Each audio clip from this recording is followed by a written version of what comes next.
Ready. Play. Saturday. And also on Saturday, we already have one match set.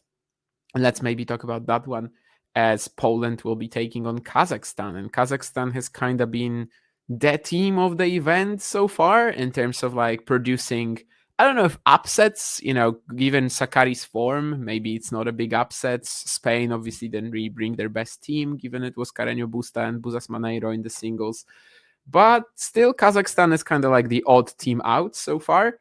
But they're strong, and the combination of Rybakina Shevchenko in the one mixed match that they played, they were actually quite good. So it does not have to be an easy one, and probably the biggest blockbuster, of course, we have coming up is Rybakina against Swiatek. Yeah, and then once again, there's kind of pressure on her coach to get the first win and try to put Poland up 1-0, because that's really the match where he's like, okay, there's one clear favorite. Whereas, if it comes down to Rybakina Swiatek, if it comes down to the mix, then like you said, the Kazakhs have a pretty strong pair there as well, and they can easily match up toe to toe with Iga and Hubi. So but yeah, the main match I think we have to talk about is Rybakina Iga, because that's really where all the interest is. And the last time they played was in Stuttgart, 3-setter there, and yeah, that was one of Rybakina's best matches in 2024, and also Swiatek had one of her best matches in Doha in the final, coming back to win there. But two very competitive matches, and you kind of you're coming into it with a little bit of caution for Iga because of the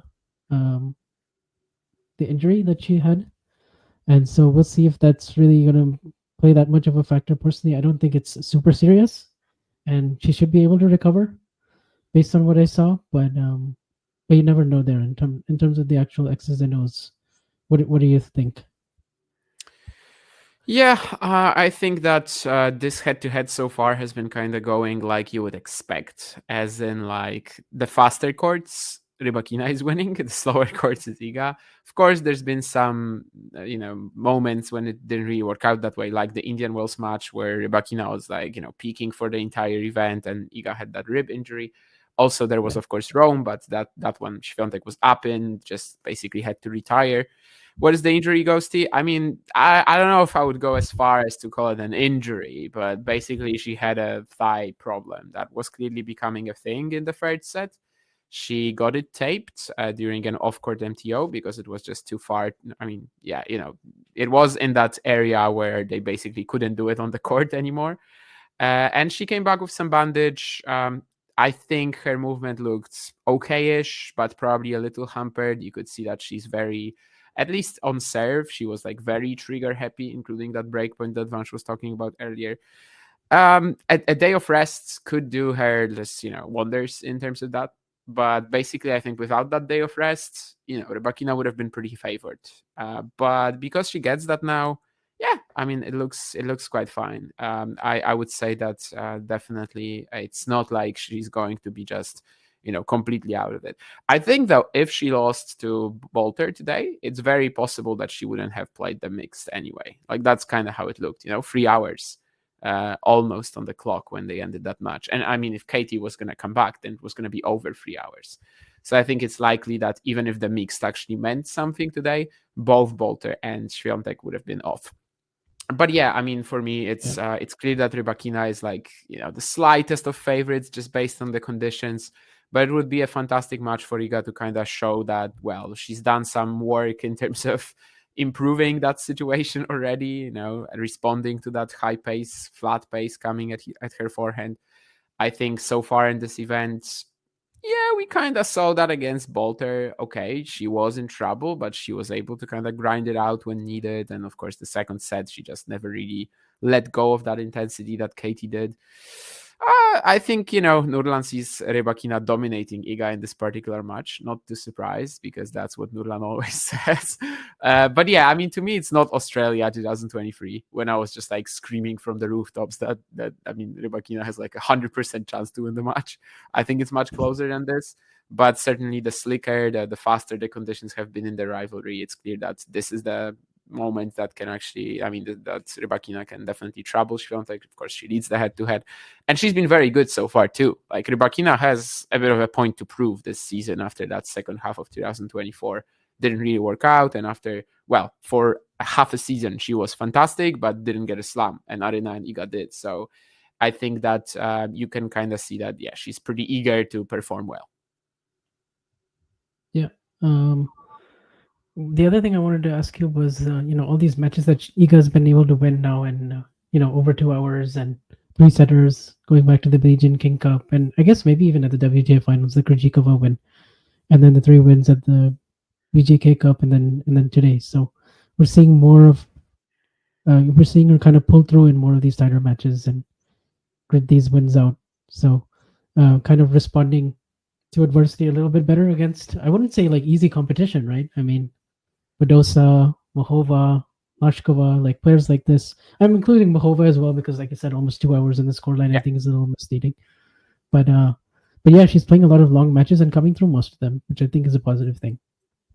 Oh yeah, I mean, I think this whole thing has been kind of like blown out of proportion as well. Like that used to be an issue in like 2023, when literally she would either dominate or just get dominated, and there's like nothing in between. 2022 probably as well for the most part. And then in 2024, I think it was already very different. What was it, like her deciding set record last year, 13-3 or something like that? Yeah, I mean, exactly. that kind of says it all, right? It's just not really an issue anymore, I think, and especially specifically in these competitions like Billie Jean King Cup, United Cup, she's always giving like 200% engagement. Even if the quality won't be there, you just know that she's gonna like fight to the death, basically. And she's a true leader of the Polish team. I mean, so far, of course, she's unbeaten in the competition here. Of course, she lost last year the mix to Germany, and she also lost in 2023. She lost one singles match to Pegula when they were switching from Brisbane to Sydney. But I mean, she's been a true leader for Team Poland, with Hurkacz kind of still trying to find his footing. That's been especially important. And yeah, I mean, I don't know what I expect from her in terms of winning or losing against Rybakina, but I know she's like gonna be desperate to win this match for many reasons. But one of them being that, yeah, she just excels for the team, and getting these wins, all these long matches that you mentioned, it's probably a little easier in that setting. But I think we might see it obviously on the tour as well. Even last year, Australia, she beat Daniel Collins in a similar scenario. Swarna wants to see a Coco Iga final. That's, of course, very much on the cards here if Poland and the United States, so the pre-tournament favorites, make it there. No, anything more to add about Kazakhstan, Poland? I think that Ghosty mentioned the coach situation. Like, personally, I don't really want to touch on that because I feel like we're still talking about just like conjecture, and we don't really know what the Stefano Vukov situation is, and whether he was actually, whether that whole like ban thing, and whether that abuse that people talk about, what there's been no indication from Rybakina that was ever the case. So for people to now like come out and say that this is so wrong that he's going to be joining the team, we just don't know. So I'm not really willing to comment anymore, to be honest. Yeah, we do know that Ivan Nisevic will be there. So there's, Ivan Nisevic and then Vukov, and yeah, I mean there was that post, I think, from Sophia something, I forget her last name. Yeah, That was like Tartakova, I circulating on think. Twitter, US Open, but yeah, like you said, there really isn't anything definite that we can really talk about with that. So we'll just have to monitor and see if how much that is. But I think all of that is just noise at this point.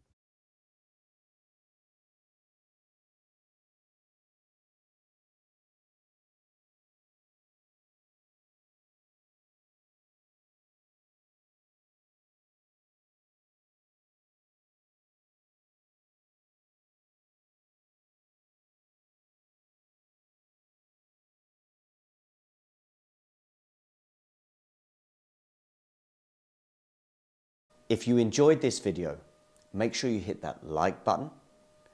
Don't forget to subscribe and click that notification bell so you don't miss out on all things tennis.